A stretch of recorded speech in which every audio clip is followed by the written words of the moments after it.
स्वागत है आप लोग का यूपीपीएससी मेंटर ग्रुप पे।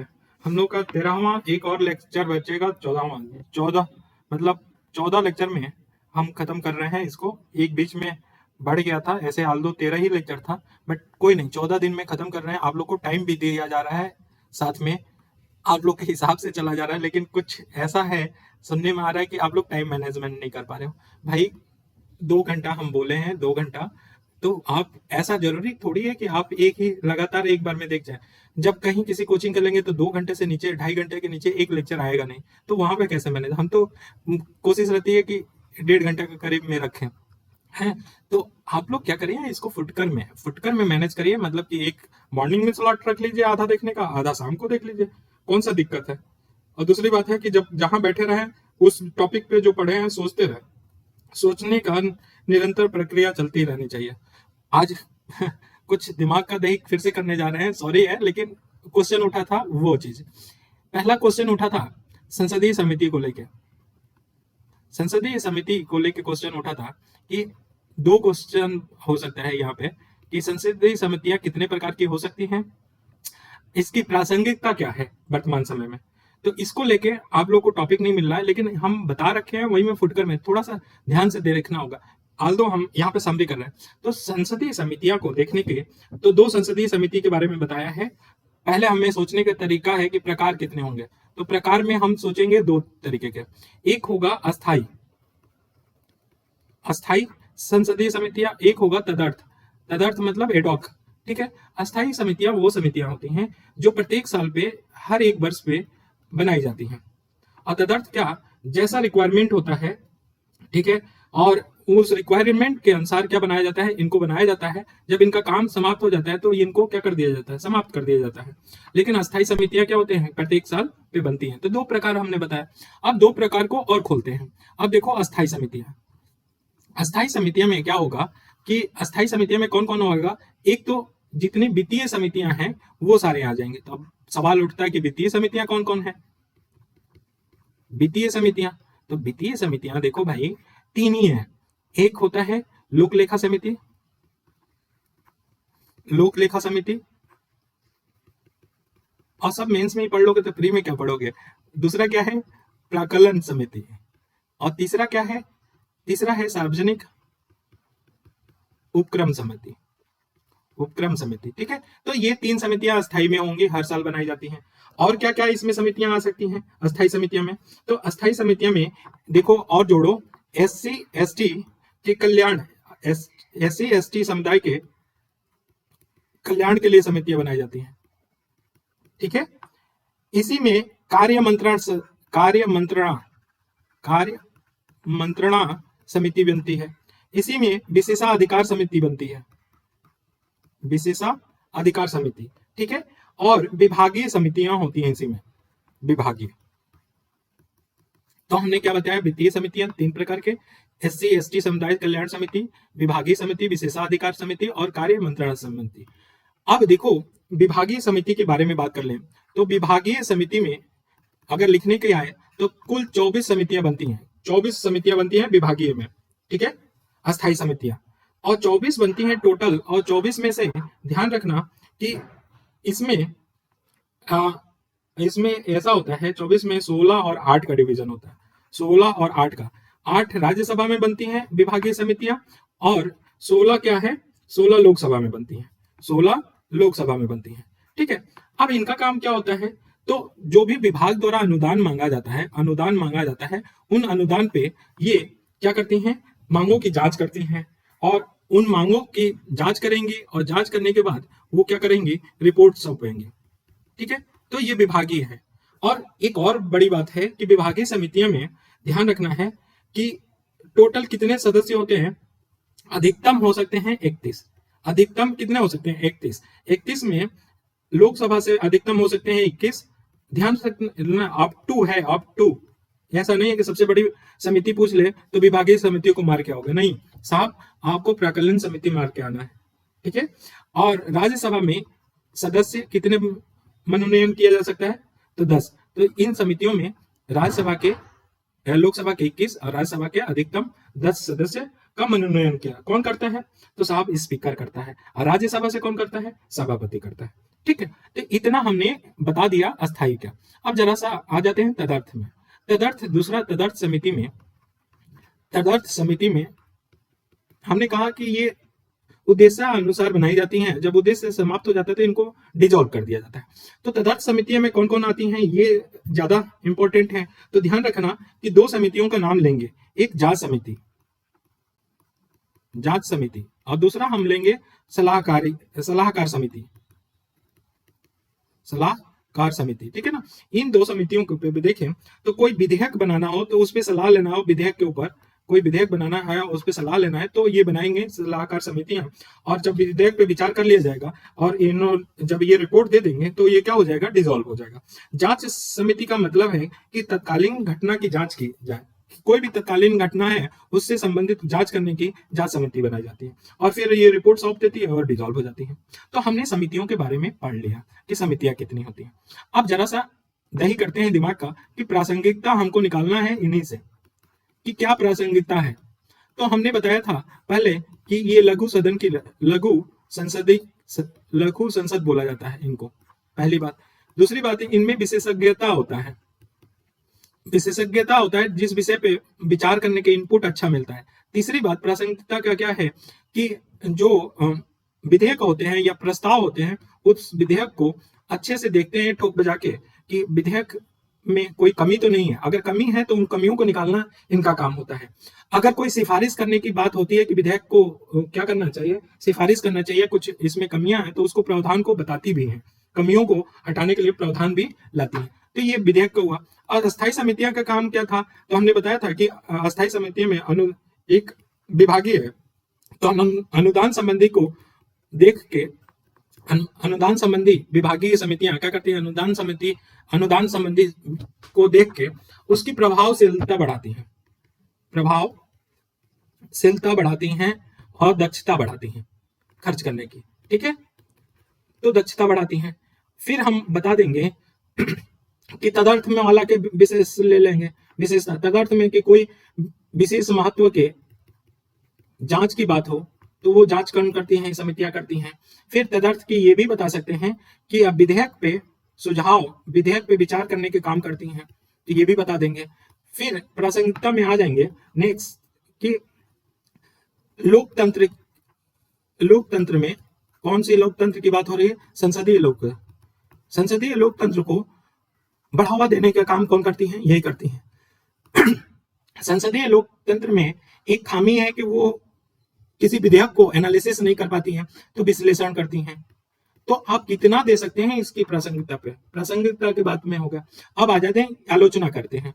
आलोचना में ये है कि बहुत सारे हम डाटा देंगे जब एडवांस लेवल में बताएंगे, या डाटा में देखेंगे कि संसदीय समितियों को क्या किया जा रहा है, स्किप किया जा रहा है, उनके पास विधेयक नहीं दिया जा रहा है, जिसकी वजह से दक्षता क्या हुआ है, कम हुआ है। जो विधेयक की दक्षता होनी चाहिए वो क्या हो गया, कम हो गया है। आलोचना क्या है, आलोचना है कि विशेषज्ञों को शामिल नहीं किया जाता है। जब विशेषज्ञ नहीं शामिल किए जाएंगे तो फिर दिक्कत हो जाएगी। फिर ये सत्ता हावी है, वो भी दिक्कत है। तो इन सबको लेके ऐसे आलोचना की जाती है। तो ये आई थिंक कि आपको समझ में आ रहा है। दूसरा क्वेश्चन उठा था आप लोग का कि संसद का कार्य आम साहब नहीं दिखा, संसदीय कार्य क्या है या संसद का कार्य क्या है, तो वो नहीं दिखा। अरे सर, आपको मालूम है कि विधायिका का कार्य कौन करता है, विधायिका का कार्य करता है, विधि बनाने का कार्य संसद करती है। दूसरा क्या, संविधान संशोधन कौन करता है, यही करती है। तीसरा बात, कार्यपालिका का कार्य कौन करता है, कार्यपालिका का यही करती है। कार्यपालिका को नियंत्रण कौन करता है, यही करती है। ठीक है। फिर सर आपको ये भी बता दें, कार्यपालिका का नियंत्रण करती है, कार्यपालिका का कार्य इसी में होता है, संसद ही करती है।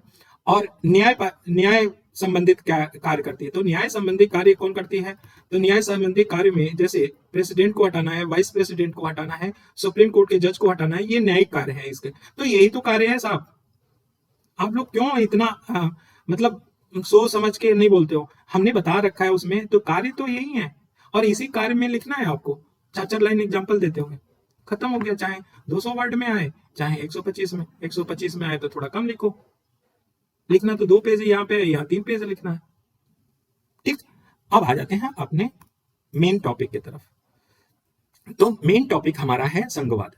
देखो ये लेक्चर थोड़ा सा बड़ा हो जाएगा क्योंकि दो टॉपिक आपको हमने कहते हैं डीडी किया है, दिमाग का दही किया है, तो वो दो टॉपिक आपको खोला है दिमाग, तो थोड़ा सा होगा। तो संघवाद का मतलब क्या? संघवाद का मतलब हमने बेसिक बता रखा है कि दो या दो से अधिक अस्त्रों के बीच में अगर सत्ता का वितरण होता है उसी को संघवाद बोलते हैं। दो हो या दो से अधिक अस्त्रों के बीच में क्या हो? सत्ता का वितरण हो। और ये वितरण कैसा हो? संवैधानिक हो, अर्थात 7वीं अनुसूची के अनुसार हो। ठीक।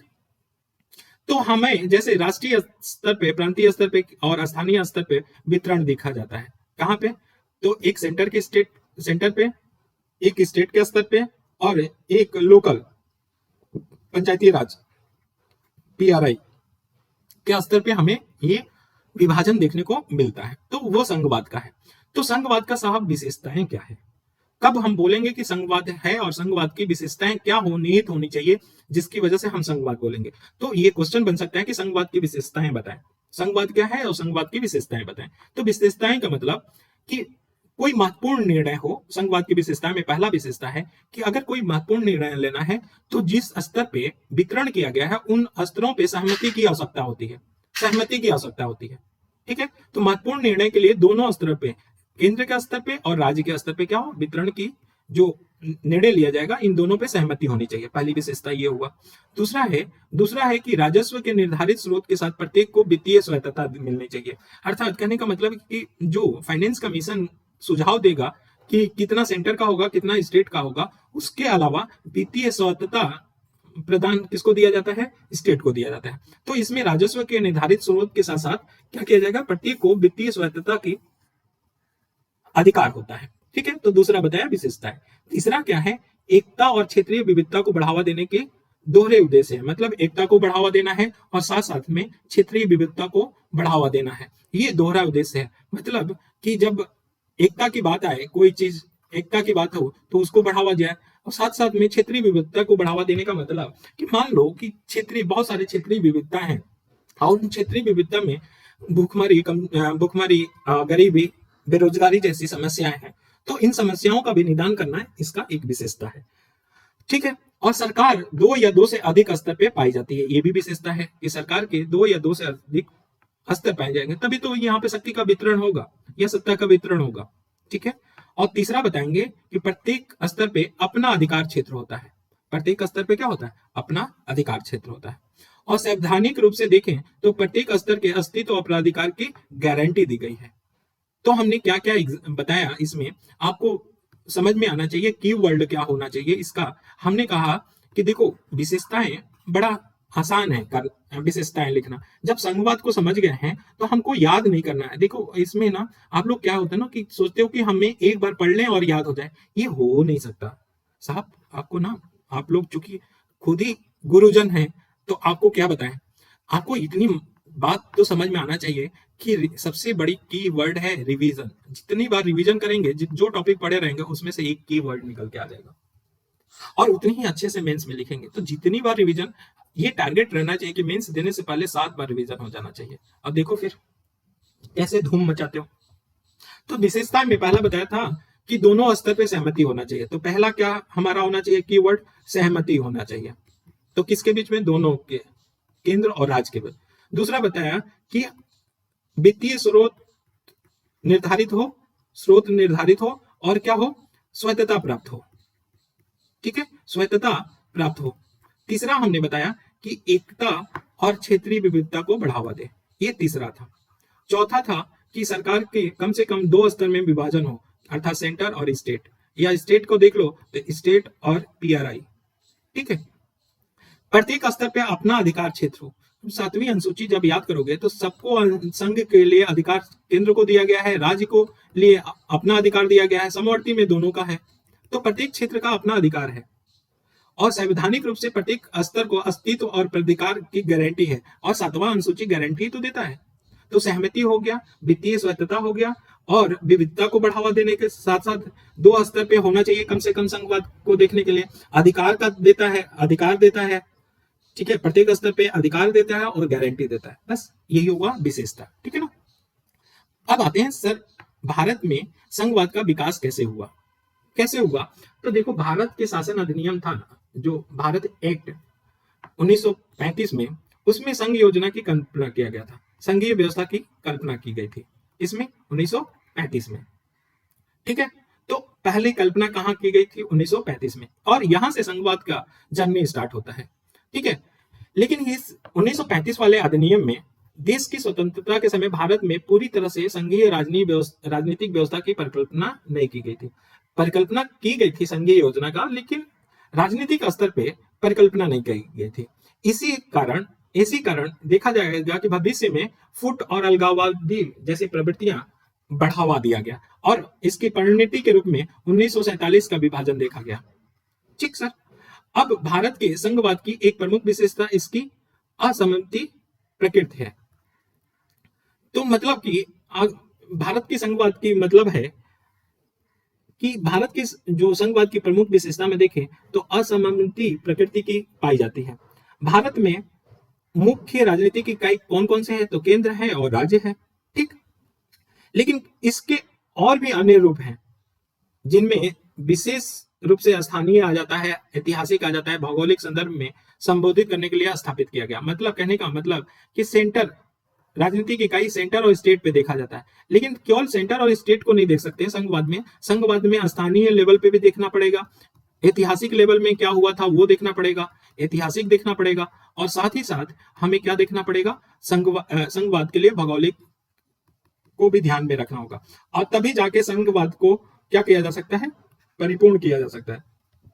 ठीक है, तो इस स्लाइड का मेन के है कि एक 1935 से स्टार्ट होता है, लेकिन उस समय राजनीतिक में संघवाद नहीं दिखाई पड़ता है, और जिसकी परिणति के रूप में भविष्य में फुट और अलगाववादी की प्रवृत्तियां देखी गई। तीसरा बताया कि हम राजनीतिक इकाई के केंद्र के रूप में कौन कौन था? केंद्र था और राज्य था, और उसके बाद अन्य रूप में स्थानीय, ऐतिहासिक और भौगोलिक को भी हमने क्या दिया? तवज्जो दिया। ठीक है, अब देखो स्वतंत्रता के बाद भारत का संघवाद किन चरणों में विकास हुआ, उन निम्न चरणों को हम बताते हैं, और हम 4 चरण की बात करेंगे यहाँ पे। तो पहला चरण की बात करेंगे संघवाद की। हो सकता है कि संघवाद के विकास के बारे में पूछ लिया जाए, तो क्या देंगे? तो देखो हमने बताया था ना, जो एक बेसिक पढ़ाया था 1989 से पहले की बात की थी। ठीक है, और राजनीतिक गठन की बात की, जो गठबंधन होता था, और एक 1989 के बाद की बात की थी। तो देखो पहला चरण में देखें तो एक दल संघवाद था, अर्थात 52 से लेकर 67 तक एक दल क्या कर रहा था? कार्य कर रहा था। ठीक है, और एक दल था मतलब कांग्रेस था, उस समय कांग्रेस था। ठीक है, और इसमें सह अस्तित्व देखा गया। अब चूंकि सेंटर में कांग्रेस है और स्टेट में भी कांग्रेस है, तो यहाँ पे सहमति मिल जाता था। तो पहला चरण के विकास में क्या था? एक दल संघवाद था पहला चरण का। तो पहला चरण एक दल संघवाद था। दूसरा चरण था भावबोधक संघवाद, ये 67 से 89 तक देखा गया। अब इसमें क्या था कि केंद्र के नेतृत्व वाले केंद्र और विपक्षी दलों के नेतृत्व वाले राज्य सरकारों के बीच संघर्षपूर्ण संघीय गतिशीलता देखा गया। मतलब 67 से 89 के बीच में केंद्र में कांग्रेस था, लेकिन स्टेट में अन्य दल आ गए। अब इन दलों के बीच में क्या देखा गया? संघर्षपूर्ण स्थिति बन गया, या संघीय गतिशीलता देखी गई। तो दूसरा चरण है संघीय गतिशीलता। पहला चरण था एक दल संघवाद, दूसरा क्या है? संघीय गतिशीलता। अब क्यों आया ये बता दिया कि सेंटर में कांग्रेस था और स्टेट में अन्य राजनीतिक सत्ता आई थी। तीसरा है बहुदलीय संघवाद आया, और ये 89 से लेके 2014 तक देखा गया। बहुसंघीय संघवाद का मतलब है कि अब सेंटर में भी क्या हो गया? गठबंधन की राजनीति देखने को मिला, गठबंधन की राजनीति देखने को मिला, और तो बहुदलीय व्यवस्था हो गया। ठीक है, और इसमें गठबंधन की राजनीति की युग की शुरुआत होती है, और इसमें क्षेत्रीय दल भी आ जाते हैं। तो ये बहुदलीय संघवाद हुआ तीसरा चरण का विकास। चौथा चरण देखें तो प्रबल दल संघवाद की वापसी होती है। जो एक दल संघवाद था, वैसे ही कुछ वैसी स्थिति चौथा आ गया, अर्थात बीजेपी 2014 से आ रही है और विशेष बहुमत से, मतलब जोरदार बहुमत से सत्ता बनाई है। 2014 से लेके अभी तक वही है सेंटर में, और इसके भी कन्फ्लिक्ट देखने को मिलता है। तो हम विभिन्न चरणों में विकास बता सकते हैं, और याद करने का एक ट्रिक एक वर्ड का है कि एक दल संघवाद देखा गया पहला चरण, और पहला चरण कब था? 52 से 67 तक। ठीक है, दूसरा चरण में बताया कि संघीय गतिशीलता देखने को मिला, तीसरे चरण में बताया कि बहुदलीय संघवाद मिला, और चौथे में हमने क्या कर दिया? बताया कि प्रबल संघवाद की वापसी हुई। ठीक, तो ये विभिन्न चरण हुए। अब आते हैं नेक्स्ट में। तो नेक्स्ट में हम देखें कि वो प्रवृत्तियां जो कमजोर हो रहे हैं संघवाद को प्रदर्शित कर रहे हैं। तो संघवाद की कमजोरी क्या है, इस समय क्या संघवाद के अंदर वो प्रवृत्तियां हैं जो कमजोर कर रहे हैं संघवाद को, क्वेश्चन पूछा जाएगा। ये क्वेश्चन के रूप में ही होगा कि विभिन्न प्रवृत्तियों को बताएं जो संघवाद को कमजोर कर रहे हैं। तो प्रवृत्तियां कैसे बताओगे, तो देखो हमने बताया कि पहली है कि केंद्रीकरण की बढ़ी हुई प्रवृत्ति, केंद्रीकरण की बढ़ती हुई प्रवृत्ति के कारण संघवाद पे प्रहार हो रहा है।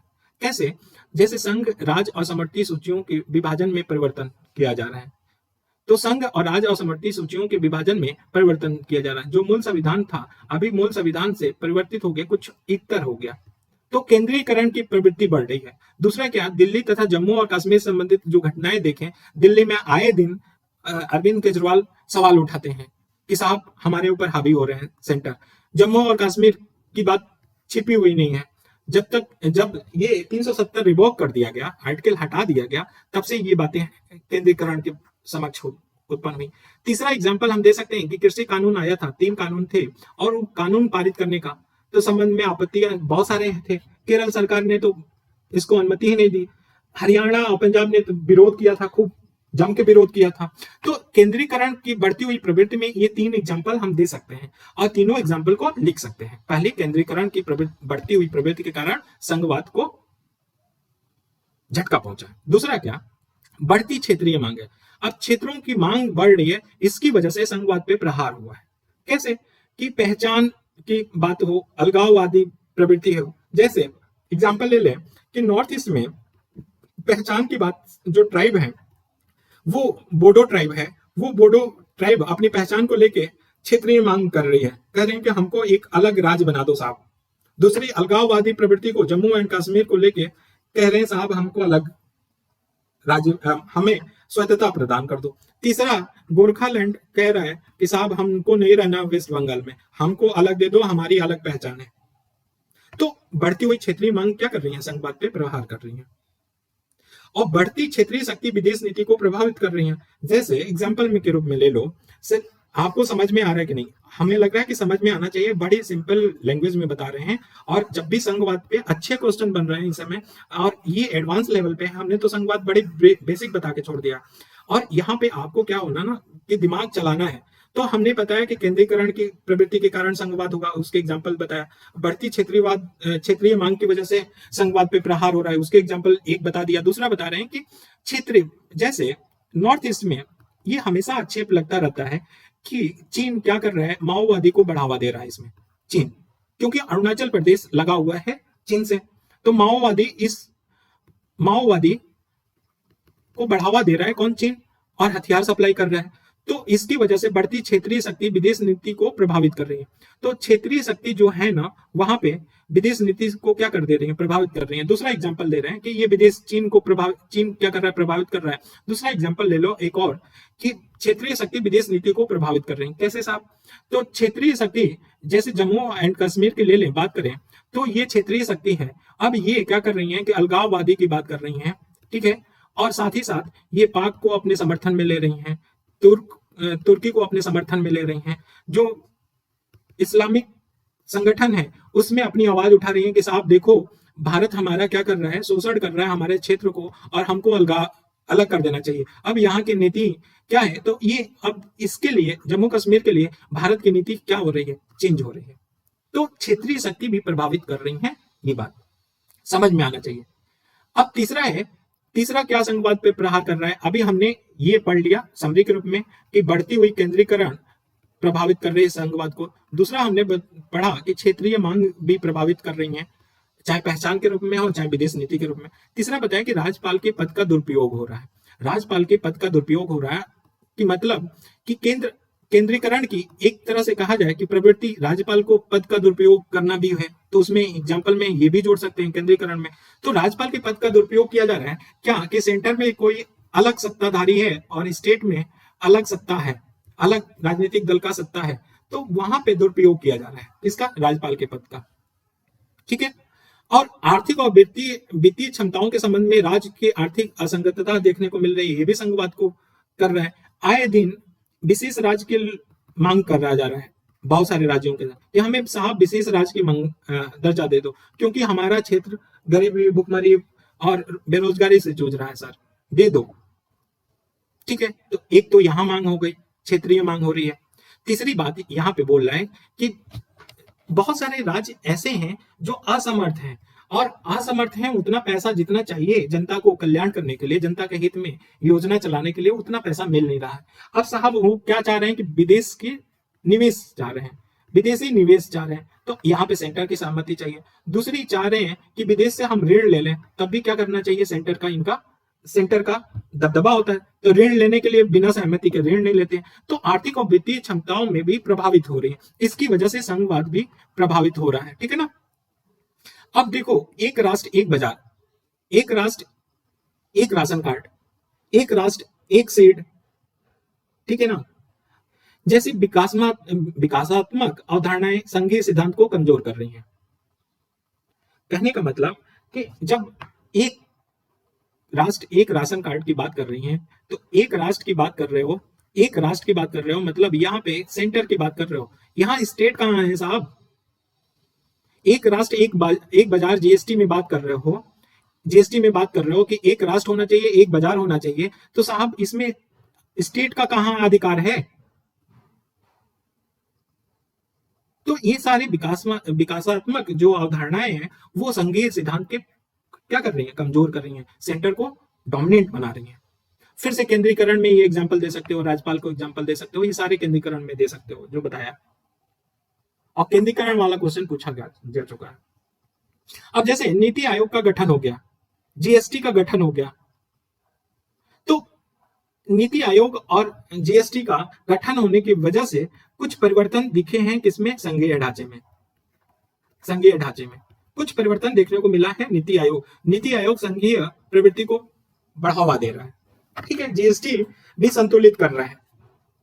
ठीक है, ऐसा नहीं है कि ऐसे भी हमने संघीय व्यवस्था के लिए संस्थाएं बताया है, और संस्थाएं बताया है तो उसमें संस्थाएं जितने हैं वो संघीय ढांचा को क्या कर रही है, मजबूती ला रही है, उसको बताना पड़ेगा।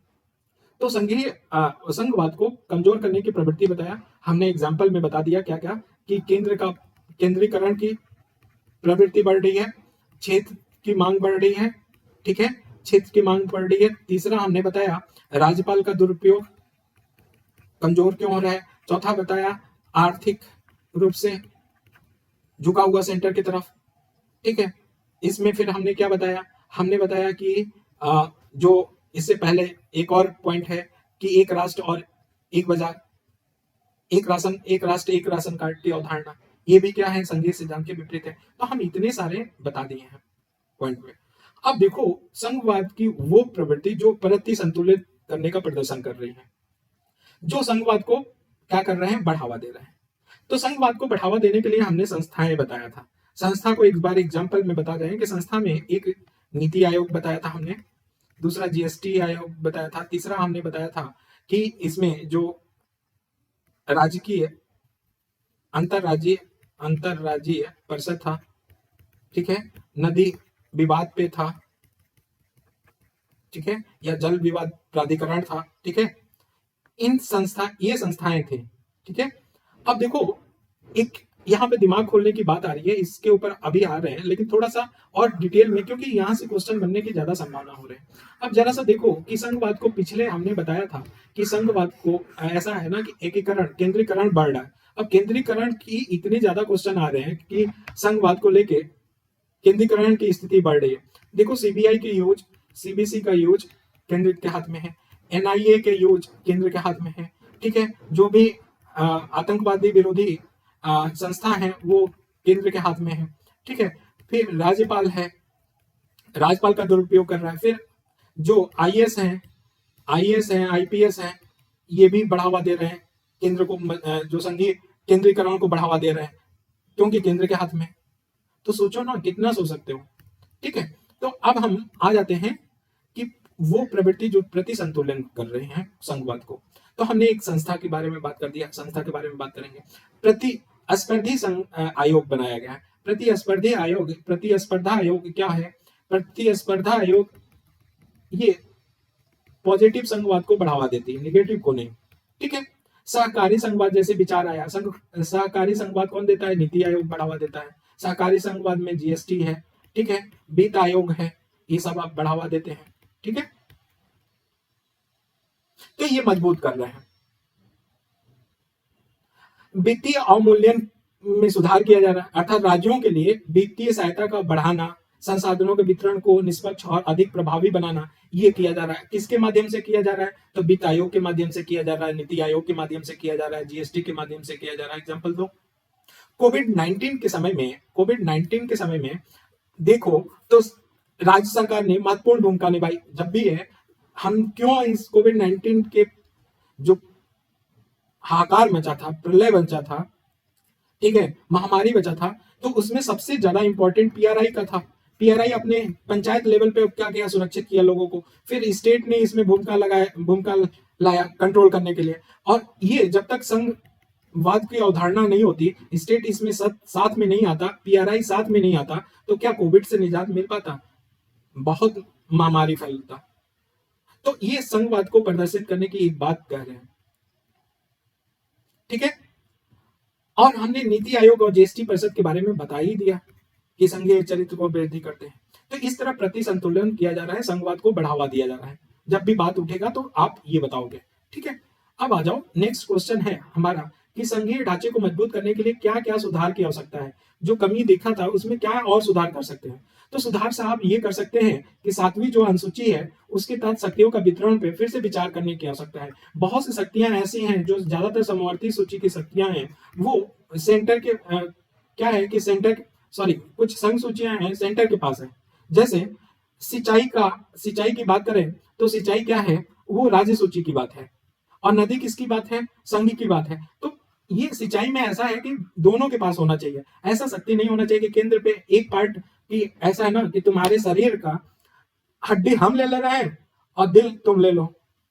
भाई हड्डी निकाल लोगे तो फिर सब मानो ही चाहिए। मतलब कहने का मतलब कि नदी में पानी है और पानी से सिंचाई होता है। नदी योजनाएं बहुत सारी चल रही हैं, बहुउद्देशीय योजनाएं चल रहे हैं। नदी तुम रख लोगे और हमको कहोगे कि सींच लो भैया, तो कंफ्लिक्ट तो होना है ना। तो इस आधार पे हम कह सकते हैं कि 7वीं अनुसूची के तहत शक्तियों को वितरण पे क्या करना चाहिए? विचार करना चाहिए।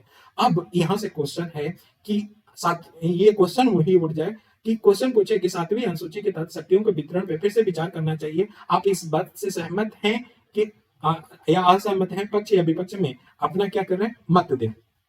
अब ये क्वेश्चन आपको सोचना है। अब जो पीछे हमने दे दिया है फर्दर मटेरियल, रॉ मटेरियल, उसी में है सारे। जब सोच लीजिएगा, नहीं आएगा तब हम आगे डिस्कशन करेंगे। तो सर हम लोग आते हैं फिर से कि मजबूत करने के लिए क्या होना चाहिए। पहला हमने बोला कि 7वीं अनुसूची पे क्या करो? विचार करो। तो पहला पॉइंट ये होगा। और राज्य और केंद्रीय नेतृत्व के बीच में प्रभावी आपसी विश्वास के लिए नीति आयोग और अंतरराज्यीय परिषद जैसे संघीय अंतराल पाटने की संस्थाओं के प्रभावी उपयोग हो। मतलब सीधी सीधी बात है, इतना बोल बच्चन करने का मतलब नहीं है कि जो संस्था बनाया गया संघीय ढांचे के लिए, उनको सेंटर और स्टेट के बीच में अंतराल जो है उसको पाटने के लिए और क्या करना चाहिए? मजबूत करना चाहिए। और संस्था हमने बहुत बोला, यहाँ पे 2 ही संस्था का नाम लिया, नीति आयोग और अंतरराज्यीय परिषद। फिर बताओ, तीसरा एग्जाम्पल दो कि सरकारिया और पुच्छी आयोग ने कुछ अपनी सिफारिश की थी। और किसको लेके सिफारिश की थी? राज्यपाल के पद को लेके सिफारिश की थी। और ये बहुत इंपॉर्टेंट है, पुच्छी आयोग या सरकारिया आयोग का सिफारिश पूछ ले राज्यपाल पे, और वो आगे हम डिस्कशन करेंगे एडवांस लेवल पे। तो पुच्छी आयोग और सरकारिया आयोग राज्यपाल के पद को मजबूत करने की सिफारिश की थी। तो राज्यपाल संबंधित विवाद को निपटारा करने के लिए ये सरकारिया और पुच्छी आयोग को बताओ कि ये करना चाहिए, सुधार करना चाहिए। फिर बताओ कि राज्य और स्थानीय सरकारों में वित्तीय रूप से सशक्त बनाने के लिए अधिक राजस्व का हस्तांतरण करना चाहिए। देखो पीआरआई आज भी क्या है? पीआरआई के पास पैसे नहीं है। और जब नीचे के लेवल ही क्या हो, कमजोर ढांचा हो, जब तुम्हारे घर का बेस ही क्या हो, कमजोर हो, तो घर तो गिरना ही है ना। पीआरआई को मजबूत करने की बात। और कितने मतलब कहे ना प्रबुद्ध व्यक्ति थे गांधी जी, कि उन्होंने पहले ही बोला था कि भारत को अगर सशक्त करना है तो आपको पंचायती राज को मजबूत बनाना होगा। और वो आर्टिकल 40 था। और जब घर की नींव मजबूत होगा तो ऊपर कैसा भी ढांचा बनाओ और कैसा भी फैलाओ, वो एकीकरण रूप से वो प्रभावी होगा और विकास करेगा। और कोविड ने ये चीज करके दिखाया है कि कोविड ने बताया कि हमारी कौन सी शक्ति मजबूत है। फिर सेंटर को लगा कि हमें बिना मजबूत के ये नहीं कर सकते, इसलिए आत्मनिर्भर भारत लेके आए। ठीक है, अब नेक्स्ट क्या है कि जो एक कंसेप्ट चला ना कि वन साइज फिट ऑल, ये संघवाद को क्या करते हैं, धूमिल करते हैं। One size fit for all से विकास नहीं हो सकता है। ऐसा नहीं है कि गरीब है, गरीब का शरीर एकदम हड्डी जैसा है और एक खाया पिया क्या है पौष्टिक आहार से बहुत अच्छा आदमी है और एक ही कपड़ा दोनों में पहना दो तो सब में फिट आ जाएगा। नहीं साहब, इनके लिए अलग प्रावधान करना पड़ेगा। जो ऊपर है, जैसे जैसे लेवल होगा, ये लेवल हो, ये लेवल है, ये लेवल है, उस लेवल के आधार पे हमें क्या करना पड़ेगा, अपनी नीतियां कार्यक्रम चलाना पड़ेगा। ये संघीय ढांचे को मजबूत करना है। तो एक समरी करते हैं। संघीय ढांचे को मजबूत करने के लिए हमने बोला पहले कि 7वीं अनुसूची पे बात होनी चाहिए। दूसरी बात बोला कि वित्तीय है उसके बारे में बात होना चाहिए। तीसरा हमने बताया सरकारिया आयोग और पुंछी आयोग का सिफारिश लागू करना चाहिए राज्यपाल के पद को मजबूत करने के लिए। चौथा बताया कि जो संस्था है वो संस्था क्या करे, संस्था जो संघीय संस्था है वो सेंटर और स्टेट के बीच में गैप को कम करें, इनको मजबूत बनाया जाए। फिर हमने बोला कि ऐसा साहब कि इससे पहले क्या बोला कि पीआरआई को मजबूत करना चाहिए, पीआरआई को मजबूत करना चाहिए संघवाद में, ठीक है, या स्टेट को मजबूत करना चाहिए, दो स्तर पे बात करें तो। और तीसरी बात हमने बताया कि वन साइज फिट ऑल अवधारणा नहीं होना चाहिए, सबके लिए अलग अलग नीतियां उनकी विशेषताओं के आधार पर बनाना चाहिए। ये हम क्या कर सकते हैं, सुधार की बात कह सकते हैं। ठीक है, अब आ जाओ राज्यपाल या राज्य संबंधित क्या विवाद है। और ये मेंस के क्वेश्चन बनना है कि राज्यपाल का पद अक्सर विवादित रहता है। आप उन विवादों के कारण बताते हुए इसमें इन विवादों से निपटने के लिए सुझाव दीजिए। ठीक है, ये क्वेश्चन बन सकता है, तो इस पे डिस्कशन करते हैं। तो आप लोग ब्रेक ले लीजिए, उसके बाद इस पे स्टार्ट करते हैं। मजे की बात है कि हमें समझ में नहीं आता है कि कंटेंट वाइज में एक्चुअली में क्या है ना कि अब इस समय यूट्यूब में ये चल गया है कि चेहरा दिखाओ और फिर लाभ कमाओ। ठीक है, अल दो झेलेंगे बच्चे, उसमें क्या है कंटेंट वाइज में कोई पसंद क्यों नहीं कर रहा है, या जबकि हम टू द पॉइंट पढ़ा रहे हैं। आप लोग का क्या राय है इस पे जरूर बताइएगा। चलिए हम लोग आते हैं राज्यपाल और राज्य संबंध की बात, कि राज्यपाल का पद हमेशा क्या, पद को लेके राज्य क्या करते हैं, विरोध करते हैं या संघर्ष उत्पन्न होता है राज्यपाल और राज्य के बीच में। तो कुछ हाल ही में टकराव हुए हैं उसकी बात कर लें। देखो तमिलनाडु में क्या हुआ था कि तमिलनाडु ने के जो राज्यपाल थे वो स्नातक मेडिकल डिग्री पाठ्यक्रम के लिए एक नोट आधारित प्रवेश को क्या कर दिया था, जो नीट आधारित प्रवेश था उसको समाप्त करने की मांग करने वाले एक विधेयक को क्या कर दिया, विधानसभा से वापस कर दिया था। मतलब सीधी सीधी समझो कि नीट क्या था, एग्जाम है मेडिकल वालों का होता है, और मेडिकल वालों में जो पीजी के लिए चाहिए था नीट, वो प्रवेश को समाप्त करने के लिए तमिलनाडु राज्य क्या किया, विधेयक लेके आया और उस विधेयक को सहमति के लिए राज्यपाल को भेजा। राज्यपाल ने क्या कर दिया, उस विधेयक को वापस कर दिया। कहां तक लोकतांत्रिक है भाई, चुनाव हुआ सरकार जनहित में लेके आ रही है और एक अप्रत्यक्ष वाला या नियुक्त करने वाला राज्यपाल उसको वापस कर दे रहा है। पहला क्वेश्चन। दूसरा है कि केरल के राज्यपाल जो थे वो 3 कृषि कानून आए थे, वो विधानसभा में विशेष बैठक बुलाने का अनुरोध को ठुकरा दिए थे। जो राज्यपाल थे ये 3 कृषि कानून आया था उस पर विधानसभा के विशेष बैठक बुलाने की बात केरल ने बोला कि विशेष बैठक बुला के और इस पे डिस्कशन किया जाए। केरल के राज्यपाल ने ठुकरा दिया। कहां तक लोकतांत्रिक है सर, सोचिए। मैम, जम्मू कश्मीर के जो राज्यपाल हैं ये संभावना किया कि इस संभावना के संकेत के बीच विधानसभा को भंग कर दिया था कि विभिन्न दल सरकार बनाने के लिए एक साथ आ रहे हैं। कहां तक ये लोकतांत्रिक है राज्यपाल का पद, कि जम्मू कश्मीर में विभिन्न दल मिलके अगर सत्ता बनाने जा रहे हैं तो विधानसभा को भंग कर दिया। अरुणाचल प्रदेश का राज्यपाल ने क्या किया था वो छुपा नहीं है कि मुख्यमंत्री ने सिफारिश नहीं किया था और उस मुख्यमंत्री की सिफारिश के बिना वो एजेंडा निर्धारित कर दिए थे। तो ये अभी हाल ही में जो हुए थे एग्जाम्पल दे सकते हैं, जब भी है कन्फ्लिक्ट की बात है वो यूज कर सकते हैं। अब देखो राज्यपाल और राज्य के संघर्ष के कारण क्या है, क्यों इनके बीच में संघर्ष हो रहा है।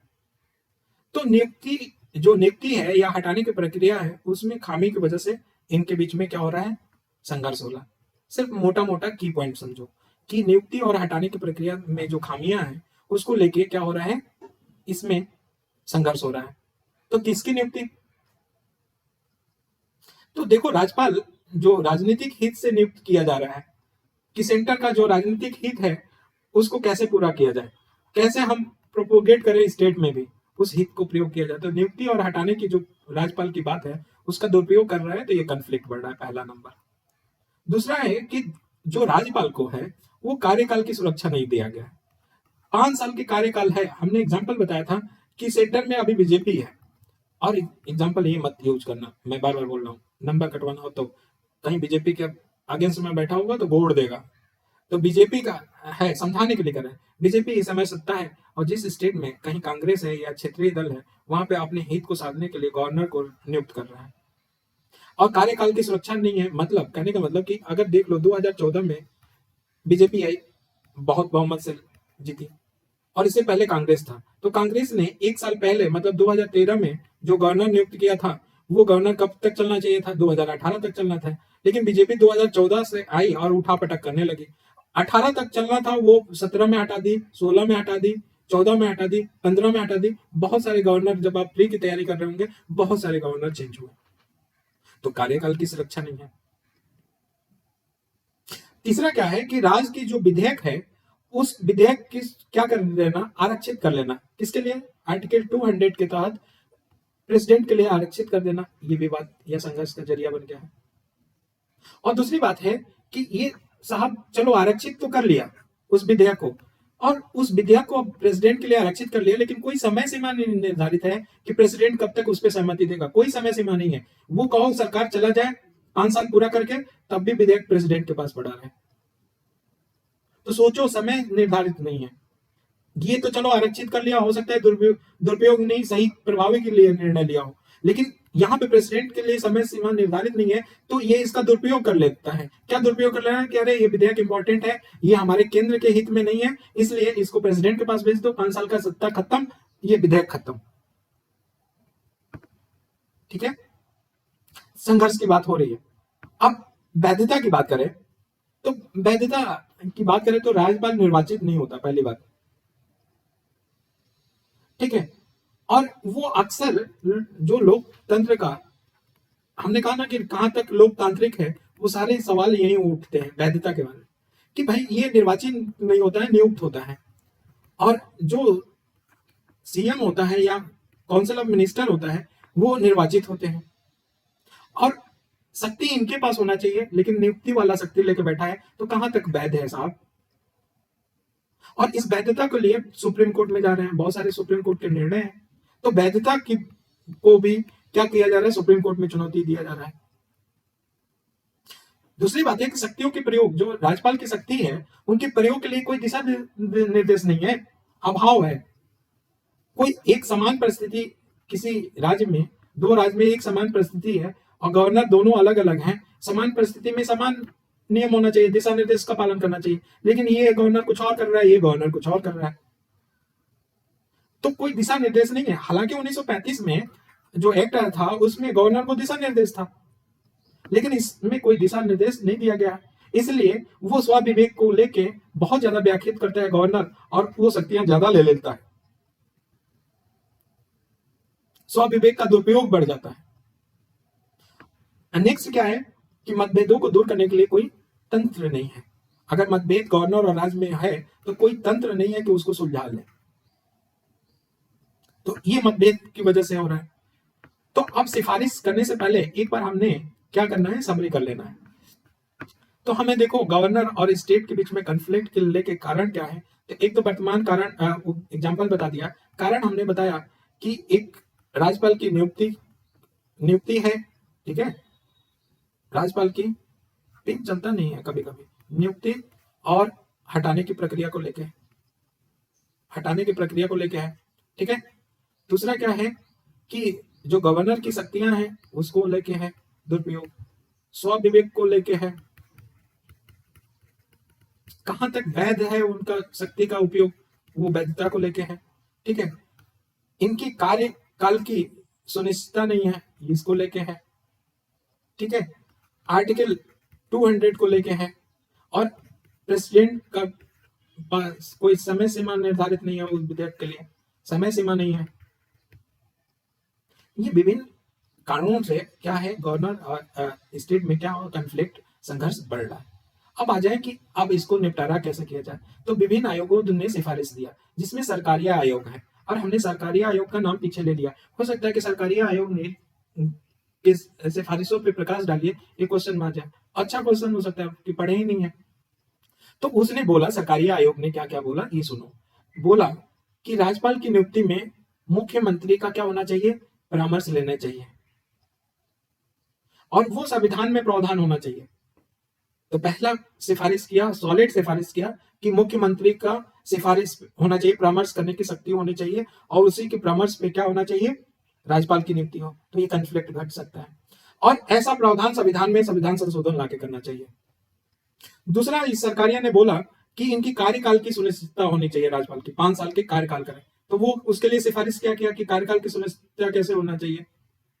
तो अगर तार्किक आधार पे ही किसी को हटाना चाहिए, मतलब राज्यपाल को हटा रहे हो तो कुछ कमियां हैं, सरकार के सामने प्रेषित करना चाहिए, प्रेस में प्रेषित करना चाहिए, और बताना चाहिए राज्य को कि ये क्यों हटा रहे हैं, ये तार्किक आधार बताना चाहिए। तीसरा क्या है, तीसरा बोला कि जब तक मंत्रिपरिषद के पास विधानसभा में बहुमत है, तब तक राज्यपाल उसे बर्खास्त नहीं कर सकता। कौन बोला, सरकारिया, कि बहुमत सभा सदन के पटल पे है, तो अब तक राज्यपाल क्या करे, उसे बर्खास्त नहीं करे, जैसा अरुणाचल प्रदेश में देखने को मिला। फिर बोला सरकारी आयोग कि 356 का प्रयोग विषम परिस्थितियों में किया जाए, अपवाद स्वरूप ही किया जाए गवर्नर के द्वारा, और संयम से करें, और केवल अंतिम उपाय के रूप में ही प्रयोग किया जाना चाहिए, कि अब अंतिम उपाय ही रह गया 356। ये सरकारी आयोग का हमने एग्जाम्पल दिया कि ये सिफारिश किया, जो मोटा मोटा मेन पॉइंट है। ऐसे तो पढ़ने जाओ बहुत ऊपर है, बहुत सारे हैं, लेकिन उसके क्रक्स जो है इंपॉर्टेंट, वो निकालनी है जो एग्जामिनर देखना चाहता है। तो दूसरा कौन था, पुंछी आयोग। पुंछी आयोग ने क्या सिफारिश किया, आज जब भी राज्यपाल पे अगर पूछे तो दोनों आयोग को अलग अलग लिख दोगे तो भी होगा, या दोनों के ना पुंछी आयोग और इसके सरकारी आयोग के द्वारा निम्नलिखित सिफारिशें हैं, फिर मर्ज कर दो दोनों, लेकिन अलग अलग याद हो तो बहुत अच्छी बात है। तो पुंछी आयोग ने कहा कि 5 साल का कार्यकाल सुनिश्चित करना चाहिए, और उनकी जो पद से हटाने की बात है वो सरकार की इच्छा पे निर्भर नहीं होना चाहिए। इन्होंने सिफारिश में ये बोला कि कार्यकाल की सुनिश्चितता होना चाहिए, ऐसा नहीं है कि केंद्र की सरकार की इच्छा पे निर्भर होना चाहिए, ये पुंछी आयोग ने बोला। और राष्ट्रपति पे महाभियोग के लिए निर्धारित प्रक्रिया की आवश्यक परिवर्तनों के साथ राज्यपाल के लिए भी लागू करना है। तो जैसे ही राष्ट्रपति के महाभियोग था ना, वैसे ही कुछ तरीके से राज्यपाल का भी होना चाहिए, और वो राज्य के अंतर्गत होना चाहिए, ऐसा कुछ बात बोला पुंछी आयोग। नेक्स्ट है कि जो उनका स्वभाव विवेक है या विवेकाधीन शक्तियां हैं, उनका तर्क संगत करना चाहिए, उसमें उस पे दिशा निर्देश आना चाहिए। और बहुत से बाद में हमने पीछे देख चुके हैं, हम लोग पीछे देख चुके हैं। और नेक्स्ट चौथा क्या इंपॉर्टेंट दिया कि जो राज्य विधायिका द्वारा विधेयक पारित किया जाता है, उस संबंध में राज्यपाल को 6 महीने के अंदर ही निर्णय ले लेना चाहिए, 6 महीने के अंदर। ऐसा नहीं है कि 5 साल तक सुरक्षित रख के आर्टिकल 200 के तहत सुरक्षित रख के वो 5 साल खत्म, सत्ता खत्म, विधेयक खत्म। ये पूछी है तो तार्किक आधार पे जो प्रॉब्लम जानते हो, प्रॉब्लम अगर दिमाग में घुस गया तो उसके सोल्यूशन भी घुस जाएंगे। ठीक है, अब आ जाते हैं क्या सुप्रीम कोर्ट के राज्यपाल के संदर्भ में क्या क्या निर्णय आए हैं। और इंपॉर्टेंट है, जब भी हमें कोई बात करनी है तो तर्क संगत करनी है। तो महत्वपूर्ण न्यायिक घोषणाएं जो राज्यपाल के संदर्भ में मार्गदर्शक निर्णय थे, तो पहला था बोमईवाद, एसआर बोमई केस जो 1994 में था। इसने बोला था कि राज्य सरकार विधानसभा का विश्वास मत खो चुकी है या नहीं हो सकी है, खोई है, इसका निर्धारण किस पे करना चाहिए, सदन के पटल पे करना चाहिए, एसआर बोमई केस ने बोला था। दूसरा बोला था, ये पीछे भी पढ़ चुके हैं, कि आर्टिकल 356 का प्रयोग असाधारण परिस्थिति में ही करना चाहिए। ये एसआर बोमई ने दिशा निर्देश दिया था। रामेश्वर प्रसाद वाद में जो 2006 आया था, उसने बोला था कि लोकप्रिय सरकार बनने के लिए चुनाव के बाद भी गठबंधन किए जा सकते हैं। चुनाव के बाद भी गठबंधन किए जा सकते हैं, किसने बोला? रामेश्वर प्रसाद। अतः राज्यपाल ऐसे सरकारों की संभावनाओं को पूरी तरह समाप्त नहीं कर सकता। ऐसा नहीं है कि राज्यपाल कहेगा कि बहुत दल मिलके क्या कर रहे हैं, सरकार बनाने जा रहे हैं, इस आधार पे 356 लगा दे रहे हैं। नहीं साहब, रामेश्वर प्रसाद केस में बोला सुप्रीम कोर्ट ने कि लोकप्रिय सरकार बनने के लिए चुनाव के बाद भी गठबंधन किए जा सकते हैं। Very important. और रामेश्वर प्रसाद में ही बोला गया कि खरीद फरोख्त या भ्रष्टाचार के निर्धारण दावों को विधानसभा भंग करने का आधार नहीं बनाया जा सकता। ऐसा नहीं है कि खरीद फरोख्त हुआ है साहब, गवर्नर बोले कि नहीं, बहुत सारे मंत्रियों का खरीद, जो एमएलए हैं उनका खरीद फरोख्त हुआ है, इसकी वजह से भ्रष्टाचार हुआ है और हम ये सरकार को बनाने के लिए अनुमति नहीं देते। ऐसा गवर्नर नहीं बोल सकता, जब तक ये सिद्ध ना हो जाए तब तक गवर्नर नहीं बोल सकता। ये किस बात में बोला? रामेश्वर प्रसाद वाद में। ठीक। फिर नवाब रेबिया केस आया था 2016 में, जो हमने पहले ही बता रखा है। इसमें बोला था सुप्रीम कोर्ट का मत था कि सदन में बहुमत प्राप्त हो तो राज्यपाल सदन में बैठक बुलाने के मामले का कोई विवेकाधिकार नहीं है। ऐसा नहीं है कि सदन में बहुमत प्राप्त है और उसके बाद संसद नहीं, सदन मतलब लोग, विधानसभा की बात हो रही है, विधानसभा में बहुमत प्राप्त है तो सत्र बुलाने के लिए विवेकाधिकार है। ऐसा नहीं है। आपको मंत्री, जब बहुमत प्राप्त है तो मंत्रिपरिषद से आपको सलाह लेना पड़ेगा, और मंत्रिपरिषद सलाह देगा सत्र बुलाने के लिए, तभी बुला सकते हैं। नवाब रेबिया में बोला था। अरुणाचल प्रदेश वाला केस था ये। अगर राज्यपाल के पास यह विश्वास करने का पर्याप्त कारण है कि मुख्यमंत्री के पास बहुमत नहीं है तो वो बहुमत सिद्ध करने के लिए आदेश दे सकता है। ये नवाब रेबिया केस में बोला गया कि राज्यपाल के पास ऐसा है कि पर्याप्त कारण है कि मुख्यमंत्री के पास बहुमत नहीं है, तो बहुमत सिद्ध करने के लिए आदेश दे सकता है, लेकिन वो सदन के पटल पे करेगा। ठीक है। अब देखो सीबीआई बनाम राज्य संघ। अक्सर क्या है ना कि केंद्र और राज्य के मध्य में हाल ही में विवाद हो रहा है, तो इसके कारण बताइए। अब ये चीज ऐसा है ना कि जो संघवाद का हमने बताया था वही चीज यहाँ पे चपका देंगे। वही चीज, अरे भाई केंद्र और राज्य में विवाद लेकर किसके लिए होगा? संघवाद को ही लेके होगा। असंघवाद वाला जो हमने कारण बताया था वही चपकाना है यहाँ पे। और कुछ कारण है, जैसे केंद्र द्वारा संचालित योजनाओं का क्रियान्वयन को लेके विवाद होता है। ठीक है। केंद्र द्वारा कैसे, इसके एग्जाम्पल कैसे दे सकते हैं? तो कोई योजना नहीं है, हम संभावना व्यक्त कर सकते हैं कि सेंटर क्या है कि पक्षपात पूर्ण से कोई योजना लागू कर रहा हो विशेष समूह को बढ़ावा देने के लिए, जो उसका वोट आधार हो। बस तो जीएसटी को लेकर केंद्र और राज्य में विवाद हो रहा है। राज्य ये आक्षेप लगा रहे हैं केंद्र में कि हम वित्तीय स्रोत की संग्रहण बहुत अच्छे से कर रहे हैं, हमारा उस हिसाब से हमें क्या नहीं मिल रहा है, परसेंटेज नहीं मिल रहा है। तीसरा क्या है कि प्रवर्तन निदेशालय या इन्फोर्समेंट डायरेक्टर, ये ईडी और एनसीबी जैसे केंद्रीय सत्ता का कार्रवाई कर रहा है, सीबीआई जैसे कार्रवाई कर रहा है, एनआईए को लेकर कार्रवाई कर रहा है, सीआरपीएफ से लेकर अपना केंद्र का प्रभुत्व बना रहा है। लिखो ना, ये आईएएस आईपीएस को लेके अपना प्रभुत्व बना रहा है। ये सारे विवाद के लिए है। तो जब भी विवाद पूछे तो दिमाग खोल के, तो उसमें से एक विवाद हम ले रहे हैं साहब, सीबीआई बनाम राज्य संघ क्यों है, और ये से विवाद को हम चपका सकते हैं किसी भी, चाहे ईडी को लेके पूछे, चाहे सीबीसी को लेके पूछे, चपका देंगे सब, सब सही होगा। तो पढ़ो कम, दिमाग ज्यादा चलाओ। तथ्य क्या है? तथ्य जानो कुछ कैसे है कि 8 राज्य हैं, वो उन्होंने सामान्य सहमति क्या कर लिया है, सीबीआई से वापस ले लिया है। क्या होता है सामान्य सहमति?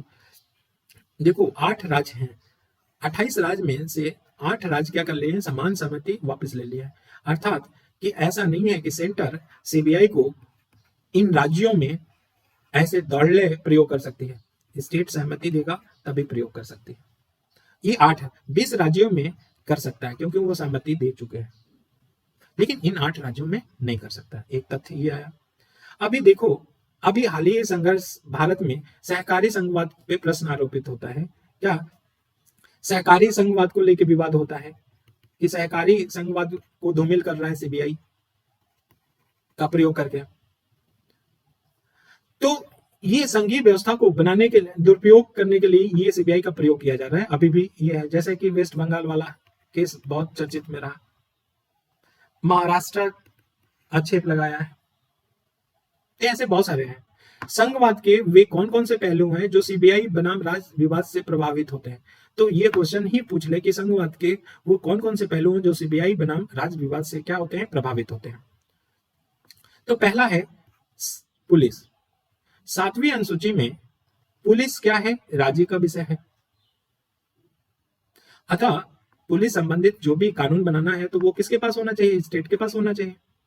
बात समझ रहे हो?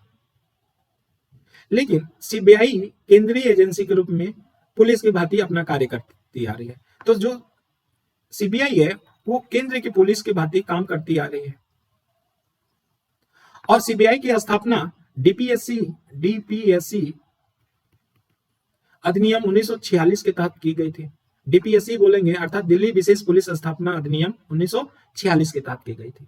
तो पहला है कि देखो साहब, पुलिस क्या है, राज्य विषय सूची है, और राज्य सूची का विषय होने के नाते पुलिस पे क्या अधिकार है, अगर सुधार करना है या कुछ भी करना है तो वो स्टेट का अधिकार है। लेकिन सीबीआई क्या है, एक पुलिस की भांति है, लेकिन सेंटर का एजेंसी है ये, और इस पे कंफ्लिक्ट हो जाता है कि इस पे सेंटर ही बनाता है, जबकि पुलिस राज्य सूची के विषय बनना है और सीबीआई भी पुलिस की भांति है। और ये बोला गया था सीबीआई की स्थापना में, डीपीएससी अधिनियम 1946 के तहत जो की गई थी उसमें बोला था कि केंद्र का प्रभुत्व रहेगा सीबीआई का। और दूसरा क्या है विवाद कि जो डीपीएससी का अधिनियम है उसमें एक सेक्शन 5 है और 6 है। इसमें विशेष पुलिस स्थापना की बात की गई थी 5 के तहत, और 6 के तहत शक्तियों और अधिकार क्षेत्र का विस्तार तथा राज्य सरकारों की सम्मति की आवश्यकता से संबंधित है। 5 सेक्शन 5 में बोला गया कि विशेष पुलिस स्थापना कर सकती है इस अधिनियम में, जो जिसकी परिणति सीबीआई होगा। और छठा बोला सेक्शन कि जो शक्तियां हैं, अधिकार क्षेत्र है, उनका विस्तार राज्य सरकार के, मतलब ये सीबीआई का विस्तार राज्य सरकार के सहमति की आवश्यकता से संबंधित है। मतलब जब राज्य सरकार सहमति देगी तभी इनका विस्तार और अधिकार क्षेत्र में विस्तार किया जा सकता है सीबीआई का। ये बात इसमें प्रावधान था। तो जब भी हम बात करेंगे तो सेक्शन 5 और 6 का जरूर प्रयोग करेंगे। ठीक है साहब। तो सीबीआई के लिए समान सहमति का मतलब क्या है कि डीपीएससी जो अधिनियम है उसके तहत सीबीआई को किसी राज्य में किसी अपराध की जांच शुरू करना है तो उसके पूर्व अनिवार्य रूप से संबंधित राज्य है वो सरकार की सहमति प्राप्त करनी होती है। अगर राज्य सहमति नहीं देगा तो वो सीबीआई वहां नहीं आ सकता जांच पड़ताल करने के लिए।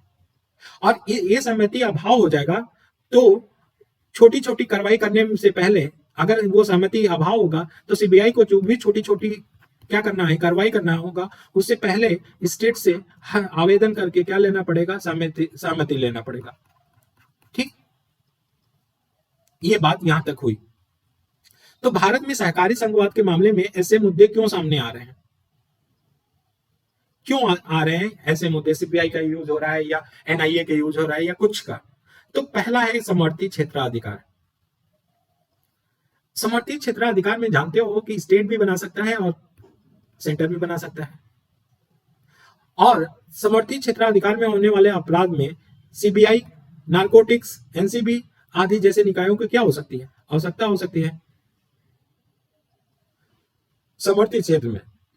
तो समवर्ती क्षेत्र में स्टेट क्या करता है, कानून तो ये दोनों बनाएंगे, स्टेट उस पे क्या करता है, वर्क करता है, और वहां स्टेट पुलिस जो होता है उस पुलिस से क्या होता है, कॉन्फ्लिक्ट बढ़ जाता है सीबीआई का, हस्तक्षेप करने लगते हैं एक दूसरे को। तो ये संघवाद में मुद्दा आता है। दूसरा है शक्ति का केंद्र की ओर झुकना। हमने कहा ना कि शक्ति का केंद्र की ओर झुकने के बहुत सारे एग्जांपल दे दिए हैं, हम नहीं बताएंगे आप। और दूसरा क्या है, अनुच्छेद 131। अनुच्छेद 131 के तहत केंद्र को चुनौती दे सकता है या नहीं दे सकता है, ये सुप्रीम कोर्ट निर्णय कर सकता है। यही प्राथमिक अधिकार है जो सुप्रीम कोर्ट का था। और प्राथमिक अधिकार में हमने बहुत सारी चीजें बताया था, एक अनन्य अधिकार बताया था और एक समवर्ती अधिकार बताया था। आप रिवीजन जरूर करके बैठो, ठीक है। तो सुप्रीम कोर्ट में अलग अलग निर्णय दिए गए हैं आर्टिकल 131 की जटिलता बढ़ा दी है। ये भी एक मुद्दा आता है संघवाद को लेकर। ठीक है, समन्वय को बढ़ावा देने के लिए, वाद विवाद का प्रबंधन करने के लिए और संघर्ष समाधान के लिए कोई निकाय नहीं है। तो ऐसा है ना कि सेंटर और स्टेट के बीच में या कोई कंफ्लिक्ट पैदा हो जा रहा है, उस कंफ्लिक्ट को बढ़ावा देने के लिए कोई संस्था नहीं है या निवारण तंत्र नहीं है। ये भी एग्जाम्पल बता सकते हैं। ये बढ़ावा शक्ति का केंद्रीकरण का टकराव उत्पन्न कर रहा है। तो शक्ति का केंद्रीकरण भी क्या कर रहा है, टकराव उत्पन्न कर रहा है। और शक्ति का केंद्रीकरण हमने पीछे बढ़ा दिया है। और विभिन्न राजनीतिक दल का होना, सेंटर और स्टेट में होना अलग अलग राजनीतिक दल का, ये भी बढ़ावा दे रहा है। तो ये विवाद के रूप है। तो आगे क्या करना चाहिए अगर ऐसा है? तो केंद्र और राज्यों के बीच में पारदर्शिता और समन्वय एक दूसरे के पूरक के रूप में काम करना चाहिए। ये हम क्या दे सकते हैं, आगे की राय दे सकते हैं। दूसरा बता सकते हैं कि केंद्र राज्य संबंधित समिति के सुझाव जो है, केंद्र राज्य संबंध समिति के सुझाव, उनको लागू करना चाहिए। जैसे सरकारी आयोग और पंछी आयोग, इनको जो सुझाव दिए थे उनको लागू करना चाहिए। सेकेंड एआरसी का जो रिपोर्ट में सुझाव दिया था उसको लागू करना चाहिए। राज्यपाल के पद का अराजनीतिकरण होना चाहिए। ऐसा नहीं कि राजनीतिकरण होना चाहिए। जो वीटो प्रयोग करते हैं प्रेसिडेंट या गवर्नर, उनको वीटो का प्रयोग करना तार्किक बनाना चाहिए। ठीक, राजकोषीय क्षमता बढ़ाना चाहिए कि ऐसा है कि स्टेट के पास इतना सफिशिएंट रेवेन्यू हो कि अपने जन हितों के लिए नीतियां और कार्यक्रम चला सके। चुनावी सुधार करने की जरूरत है कि राजनीतिक अगर हीन भावना से, अगर पहले से वो, जैसे राजनीति का अपराधीकरण बढ़ जाए, राजनीति का अपराधीकरण बढ़ जाए तो अपराधी मनोवृत्ति का या विचारधारा का वो राजनीतिज्ञ आएगा तो वो तो शोषण करेगा, चुनाव को चेंज करेगा, साथ ही में लोकतंत्र के आधार को बंद करेगा, साथ ही संघवाद के आधार को भी बंद करेगा। ठीक है, तो चुनावी सुधार करना चाहिए, ऐसा हम सुझाव दे सकते हैं।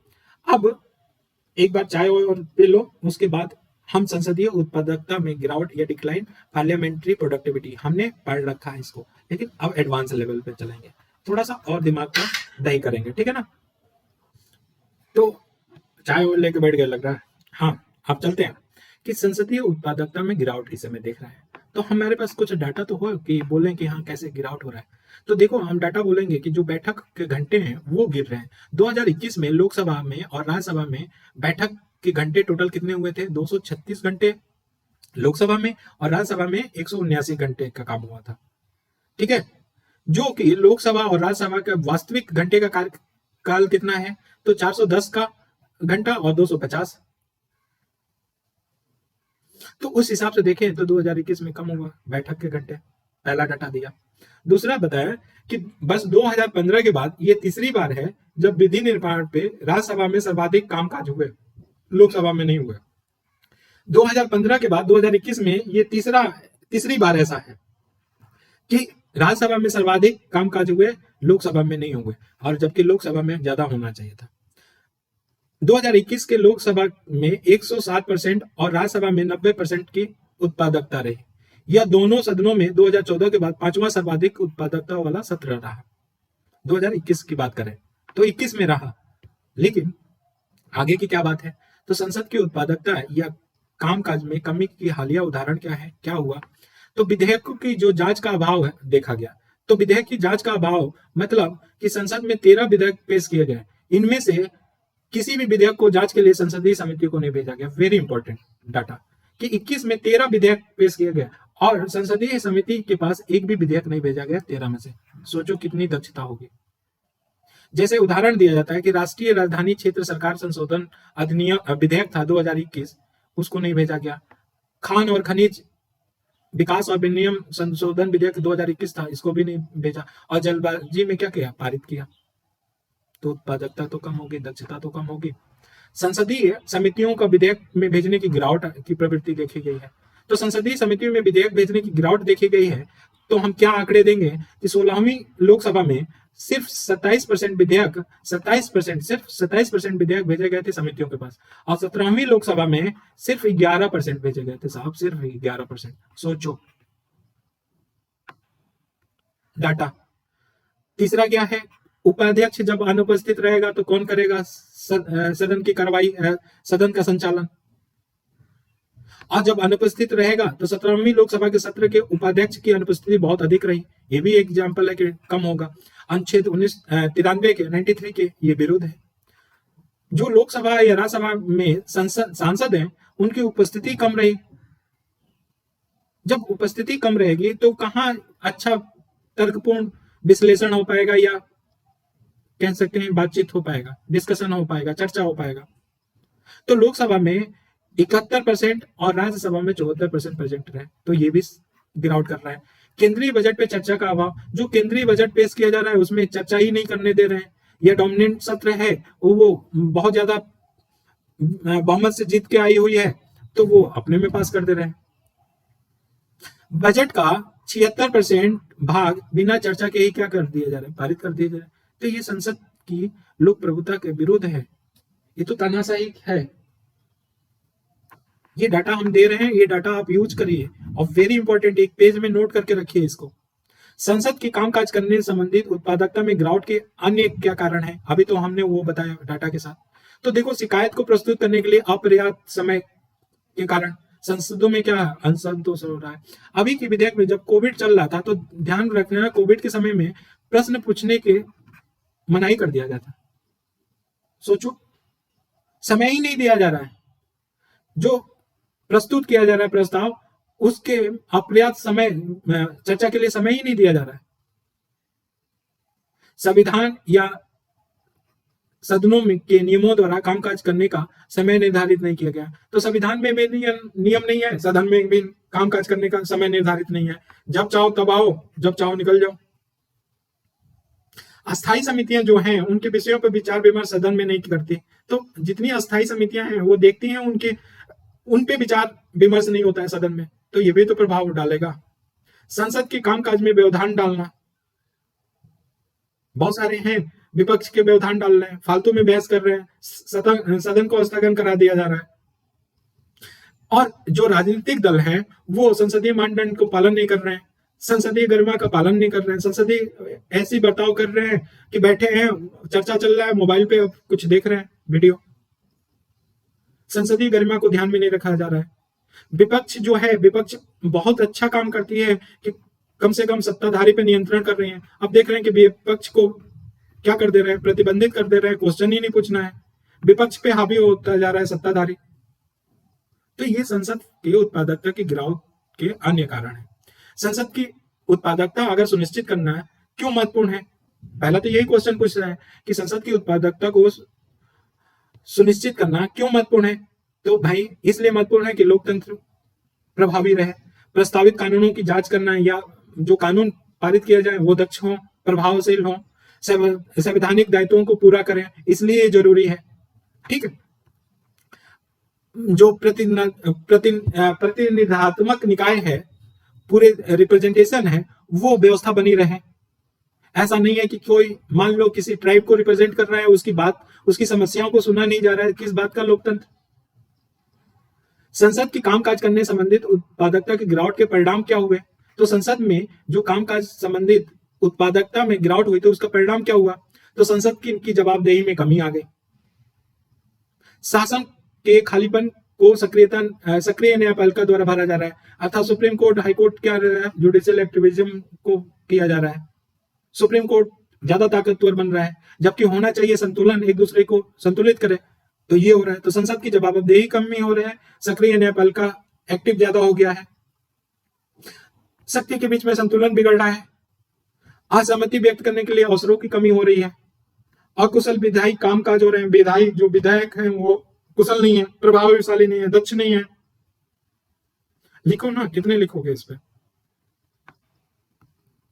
अब आ जाओ संसदीय उत्पादकता को कैसे बढ़ाया जाए। तो भाई बैठक की संख्या हमने बोला था कि कम हुआ है घंटा, तो उसको बढ़ाओ। संसद के सदस्यों की विशेषज्ञता में सहायता दे। ऐसा है ना कि जो समितियां भी बनाया जाए या संसद के सदस्य हों वो विशेषज्ञ हों, उनको शामिल किया जाए कि वो अपने विचार दे सके, विधेयक को और प्रभावशाली बना सके, दक्षपूर्ण बना सके।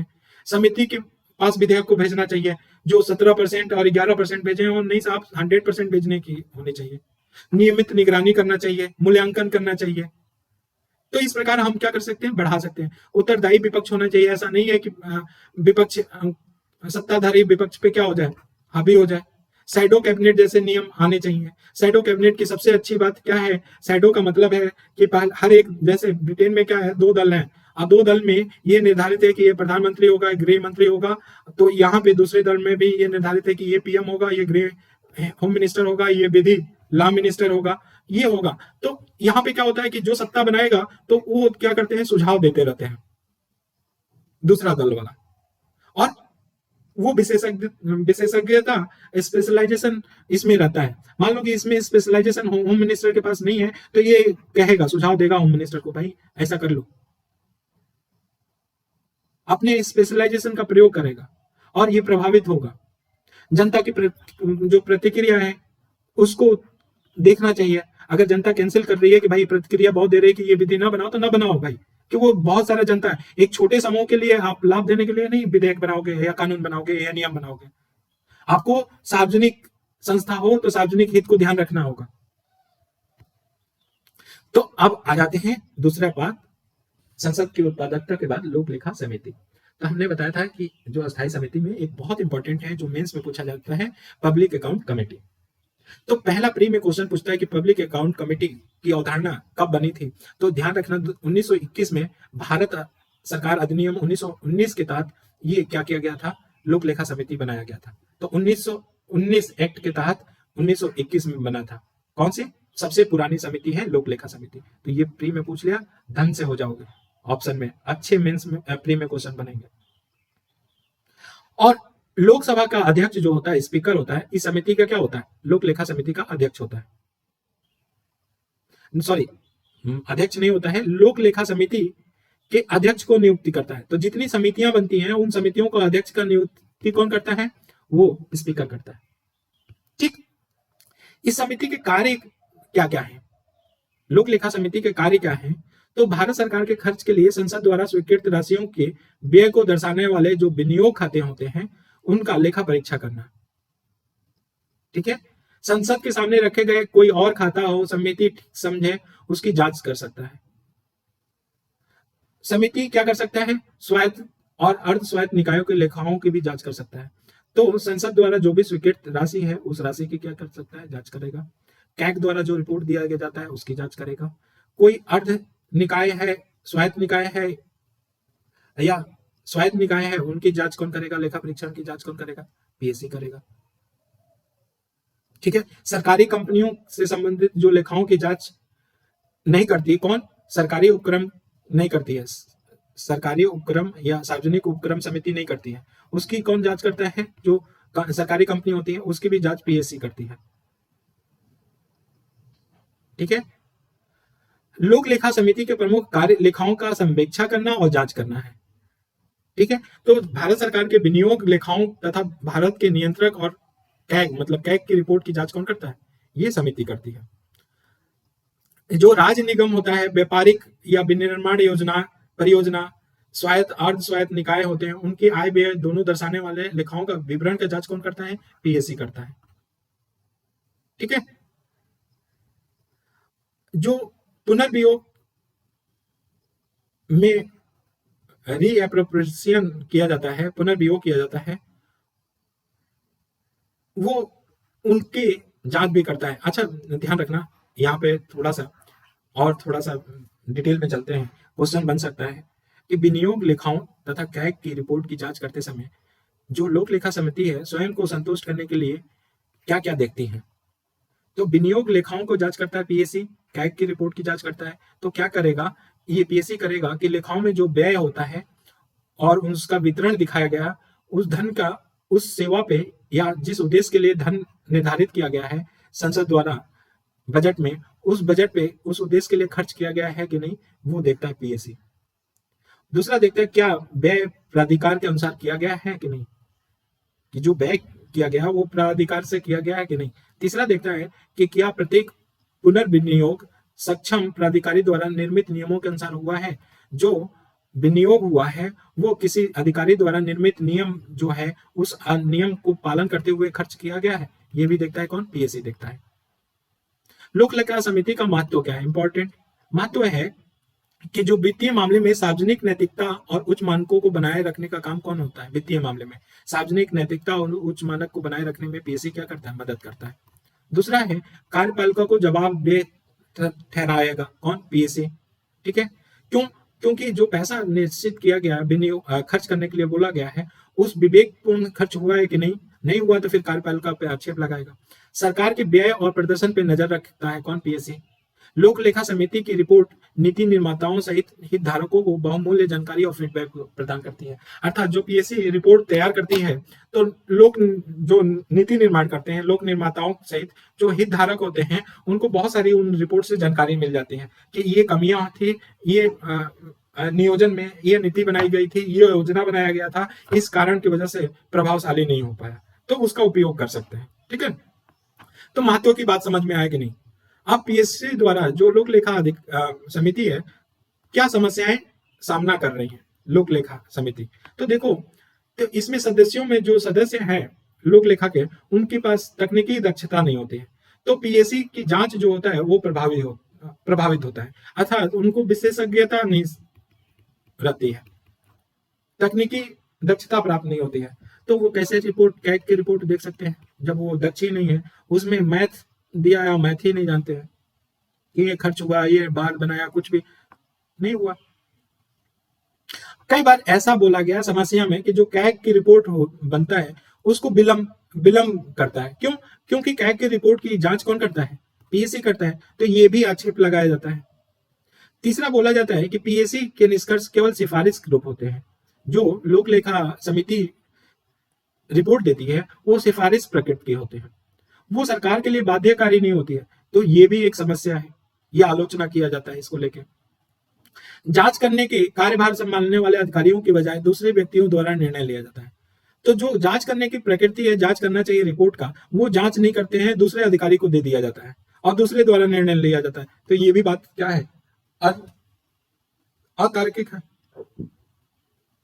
भाई आपको दिया है तो वो दूसरा व्यक्ति, क्या जरूरी है कि वो निष्पक्ष रूप से रिपोर्ट तैयार करें? लोक लेखा समिति की रिपोर्ट और उसकी सिफारिशों पर चर्चा करने के लिए संसद में स्पष्ट समय निर्धारित नहीं किया, तो जो भी लोक लेखा नीति समिति क्या देगा, रिपोर्ट देगा, उस पर चर्चा नहीं किया जाता है, उसके स्पष्ट समय निर्धारित नहीं है कि इतने समय में इसको क्या कर देना चाहिए, चर्चा करना चाहिए। नौकरशाह इसमें बहुत कम रुचि दिखाते हैं, कई मंत्रालयों के अधिकारी तो इसकी रिपोर्ट को पढ़ते भी नहीं है, लोक लेखा अधिकारी, लोक लेखा समिति के, जबकि बहुत इंपॉर्टेंट होता है, इसके पढ़ना चाहिए। तो ये समस्याएं हैं, तो फिर क्या करें, हम सुझाव दें तो कहेंगे कि भाई पहला कि कैग और पीएससी के बीच में बेहतर संबंध बनाना चाहिए, एक दूसरे के पूरक के रूप में होना चाहिए, ऐसा नहीं कि एक दूसरे के विरोधी के रूप में, पहला तो यही होगा। दूसरी बात है कि व्यापक क्षेत्र की बात करें तो जो लोक लेखा समिति है को सार्वजनिक मुद्दे और सरकार के प्रमुख कार्यक्रम को स्वतः संज्ञान लेना चाहिए, और कोई वित्तीय अनियमितता है तो उसकी जांच करने के पावर होना चाहिए किसके पास? पीएससी के पास। संसद में विचार विमर्श हो, ऐसा जरूर करना चाहिए, जनता की राय लेना चाहिए पीएससी को, ये भी होना चाहिए। जो सिफारिश है वो बाध्यकारी होना चाहिए, किस पे? संसद में, लोक लेखा समिति का, ऐसा नहीं है कि अबाध्यकारी हो। बाहरी विशेषज्ञों का भी सहायता लेना चाहिए, तकनीकी विशेषज्ञों की सहायता लेना चाहिए, ये हम क्या कर सकते हैं? सिफारिश दे सकते हैं। अब आते हैं तीसरा टॉपिक, अखिल भारतीय न्यायिक सेवा। एक टॉपिक ये रहेगा और इसके बाद दूसरा टॉपिक आएगा पीआईएल, उसके बाद बंद कर देंगे। हम समझ रहे हैं, आप लोग थक रहे होंगे, लेकिन फिर भी अखिल भारतीय न्यायिक सेवा, ऑल इंडिया जुडिशियल सर्विस, ये करेंट में रहा था। तो अखिल भारतीय न्यायिक सेवा की आवश्यकता क्यों है, ये ऐसा बोला गया कि अखिल भारतीय न्यायिक सेवा की आवश्यकता क्यों है। तो पहली बात है कि बहुत सारे लंबित मामले हैं, उन लंबित मामलों के लिए अखिल भारतीय न्यायिक सेवा एक होगी, जो समय समय पे अगर जो पद खाली हैं, रिक्त पदों को भरा जाएगा। दूसरा बात है कि राष्ट्रीय स्तर पे एकीकरण को बढ़ावा मिलेगा, अखिल भारतीय न्यायिक सेवा होगी तो। भारत में ease of doing business ranking में सुधार होगा। क्यों? क्योंकि बहुत सारे लंबित मामले हैं, और लंबित मामले में जब ये मालूम है कि विदेशी निवेश नहीं आएगा, क्योंकि न्यायालय इसको वर्षों तक क्या करती है, निर्णय नहीं देती है, न्याय प्रक्रिया अधिक नहीं हो, तो विदेशी निवेश क्या होंगे, हतोत्साहित होंगे। जब पता चलेगा कि न्याय जल्दी मिल जाता है, निष्पक्ष मिलता है, तो इससे क्या होगा, निवेश बढ़ेगा, ईज ऑफ डूइंग बिजनेस बढ़ेगा। ठीक है, भाई भतीजावाद, हमने बताया था ना कि 56% ऐसा है ना, भाई भतीजावाद इस समय सुप्रीम कोर्ट और हाई कोर्ट में है, वो कम हो जाएगा। न्यायिक प्रशासन की दक्षता में सुधार होगा। कानून क्षेत्र में नए योग प्रतिभाशाली लोग आएंगे। जो समाज पे के हसीए वर्ग हैं या कमजोर वर्ग हैं, वंचित वर्ग हैं, उनकी भागीदारी बढ़ेगी, उनको न्याय मिलेगा। ये हम पक्ष दे सकते हैं कि अखिल भारतीय न्यायिक सेवाओं की आवश्यकता क्यों है, क्योंकि न्यूज में रहा था। तो अखिल भारतीय न्यायिक सेवा पे न्यायपालिका की क्या राय है? तो 1992 में सुप्रीम कोर्ट ने बोला था, अखिल भारतीय न्यायाधीश संघ बनाम भारत संघ में क्या बोला था कि केंद्र को अखिल भारतीय न्यायिक सेवा संस्था क्या करना चाहिए, स्थापित करना चाहिए, और दिशा निर्देश दिया था सुप्रीम कोर्ट ने। और प्रथम राष्ट्रीय न्यायिक वेतन आयोग ने 23 ने एआईजीएस का गठन पे विचार करते हुए सिफारिश की थी। तो न्यायिक वेतन आयोग ने भी सिफारिश की थी सुप्रीम कोर्ट के अलावा। न्यायमूर्ति सेट्टी आयोग जो बना था, जो उन्होंने सिफारिश किया था कि इसका गठन किया जाना चाहिए। तो ये बात है हुआ। 2017 में फिर से सुप्रीम कोर्ट ने जिला न्यायाधीशों की नियुक्ति के मुद्दे पर स्वतः संज्ञान लेते हुए बोला कि केंद्रीय चयन प्रणाली पर विचार करने के लिए कहा कि केंद्रीय चयन प्रणाली होनी चाहिए। किसमें? तो ध्यान रखना, सुप्रीम कोर्ट और हाई कोर्ट की बात नहीं हो रही, सिर्फ कहां पे? तो नियुक्ति, जिला न्यायाधीशों की नियुक्ति के लिए ये एआईजीएस होना चाहिए। एआईजीएस का मतलब फुल फॉर्म समझ रहे हो ना? नहीं समझ रहे हो? देखो, एआईजीएस मतलब ऑल इंडिया जुडिशियल सर्विस, ठीक है ना, अखिल भारतीय न्यायिक सेवा, ठीक। तो 2017 में, तो एआईजीएस क्या है, इसको पहले ही रख देना चाहिए कि एआईजीएस क्या है। तो ये एआईजीएस एक ऐसी संस्था होगी जो सत्र न्यायालय या जिला न्यायालय में न्यायाधीशों की कौन क्या करेगा? नियुक्ति करेगी, ठीक है।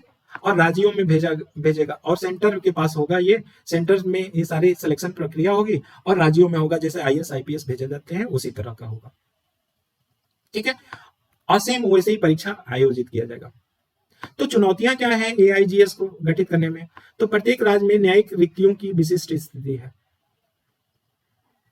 केरल में जहां पूरे पद भरे हुए हैं, तो यूपी में पद खाली हैं बहुत सारे।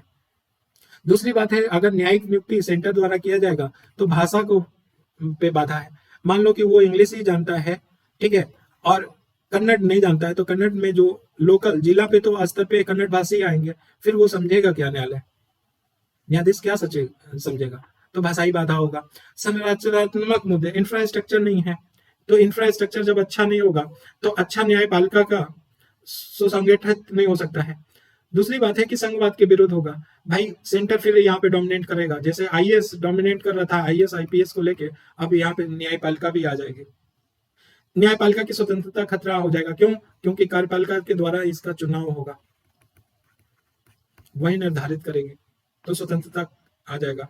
राज्य में अधिकारियों हेतु पद उन्नति के विकल्प में कमी होगी, तो पद उन्नति भी किसके द्वारा डिसाइड किया जाएगा? वो भी सेंटर के द्वारा। तो राज्य के अधिकारियों के हेतु नहीं रहेगा, तो फिर यहाँ पे भी कंफ्लिक्ट हो जाएगा, ठीक है। तो क्या कर सकते हैं? तो भाषाई अवरोध दूर करना सबसे बड़ी बात है, ठीक है। तो उसमें जो न्यायाधीश हो, हर एक सेक्टर का, हर एक भाषा का ध्यान रखना पड़ेगा। पर्याप्त धन होना चाहिए, इंफ्रास्ट्रक्चर होना चाहिए, हितधारकों को शामिल करना चाहिए, और करियर ग्रोथ जैसी संभावनाएं बढ़ानी चाहिए, तभी जाके इसको प्रोत्साहित किया जा सकता है। अब देखो पीआईएल के बारे में हमने पीछे ब्रीफ में डिस्कशन किया था, लेकिन यहाँ पे एडवांस लेवल में चलेंगे। पीआईएल के इतिहास की बात करें तो 1976 में कृष्ण अय्यर ने बॉम्बे कामगार सभा बनाम अब्दुल थाई के स्वाद में, कौन से? कृष्ण अय्यर ने बॉम्बे कामगार सभा बनाम अब्दुल थाई के स्वाद में प्रस्तुत किया था पीआईएल, 1976 की बात है। और इस केस में गैर पंजीकृत कामगारों के लिए आर्टिकल 32 के तहत रिट याचिका दाखिल करने का अधिकार दे दिया था। सबसे पहला केस यही 1976 में हुआ था कृष्ण अय्यर द्वारा। 1989 में हुसैनारा खातून बनाम बिहार वाले केस में पहली पीआईएल दाखिल हुई थी। और ये पीआईएल किया था तो जेलों और जेल में जो कैदी थे उनके साथ अमानवीय व्यवहार किया जा रहा था, उस पर आधारित था, पहला 1989 में। और 1981 में एसपी गुप्ता वाले केस में पीएन भगवती द्वारा पीआईएल आंदोलन का नया दौर शुरू किया। कौन से केस में? एसपी गुप्ता वाले केस में। तो जो भगवती हैं उनको फादर ऑफ पीआईएल बोला जाता है। ये प्री से था, और कुछ स्टार्टिंग अगर विकास हुआ पूछ लिया तो वो, जनहित याचिका का महत्व क्या है? जनहित याचिका का महत्व के बारे में बताइए। तो देखो, जनहित याचिका के तहत जो भी मानव अधिकार होते हैं, समानता को आगे बढ़ाने के लिए होता है, या किसी का विषय वस्तु पूरे जनहित से जुड़ा हो या व्यापक जनहित मामला हो, तो उसमें पीआईएल दाखिल किया जा सकता है। कौन से? मानव अधिकार का मामला हो, समानता का मामला हो, या व्यापक जनहित से जुड़ा हुआ कोई मामला हो, उसके लिए जनहित याचिका दाखिल किया जा सकता है। और जनहित याचिका कहां से लिया गया? अमेरिका से। जनहित याचिका उन जो आर्टिकल 39A पे आधारित है। इसमें यह है कि राज्य, जाति, धर्म, पंथ आदि के आधार पर बिना किसी भेदभाव को न्याय सुनिश्चित करेगा।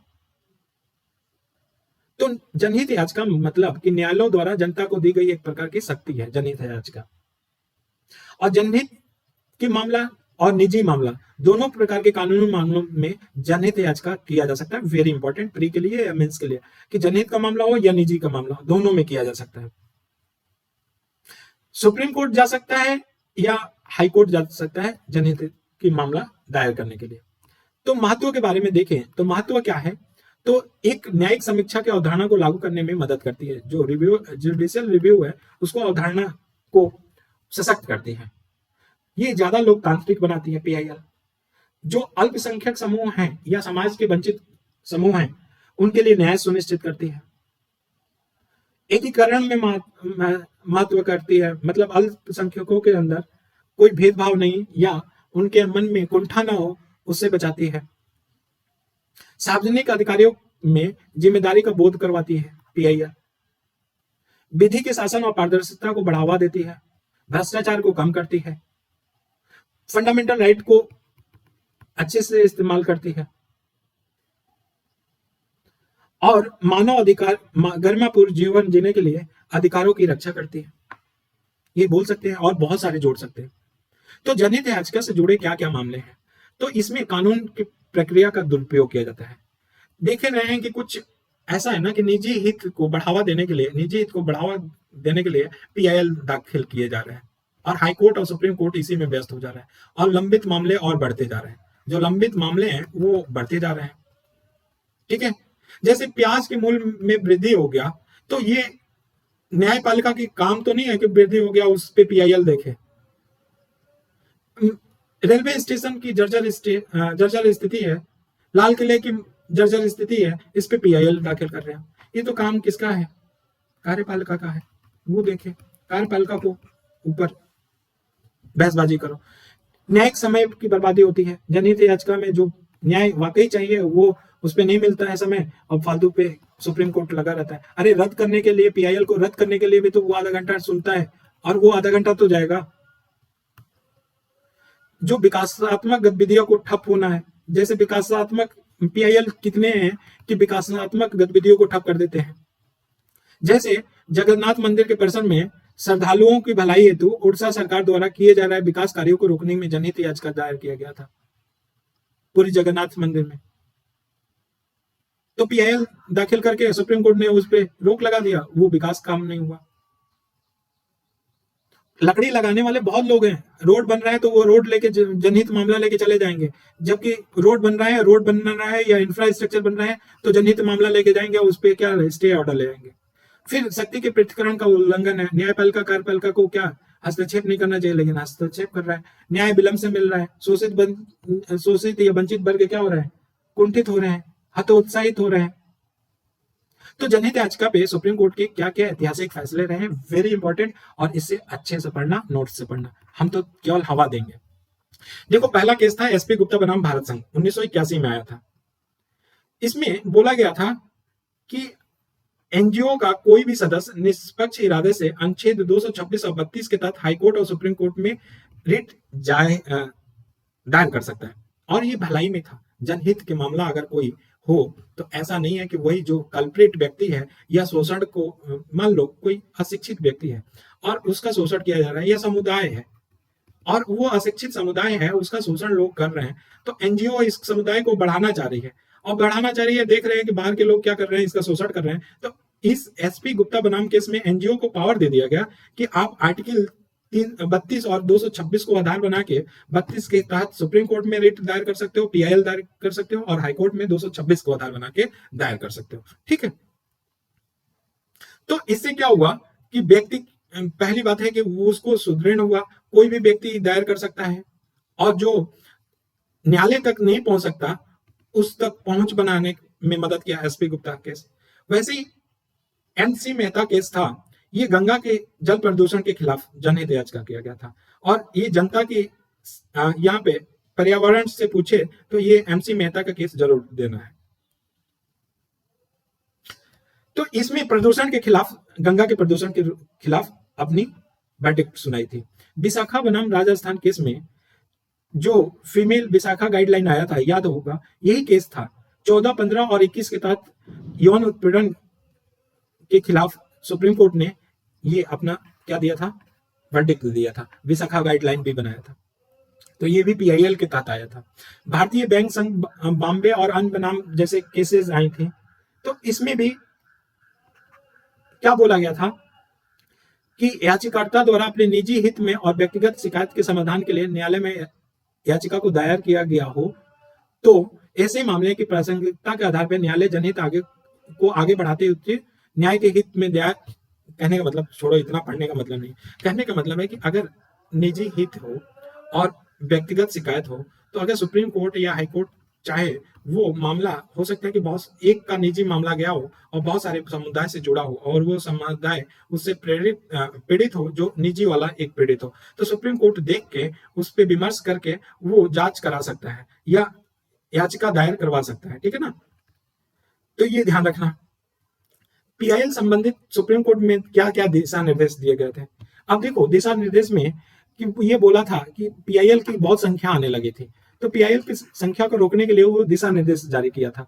तो पहली बात होना चाहिए कि पीआईएल हीन भावना से नहीं होना चाहिए।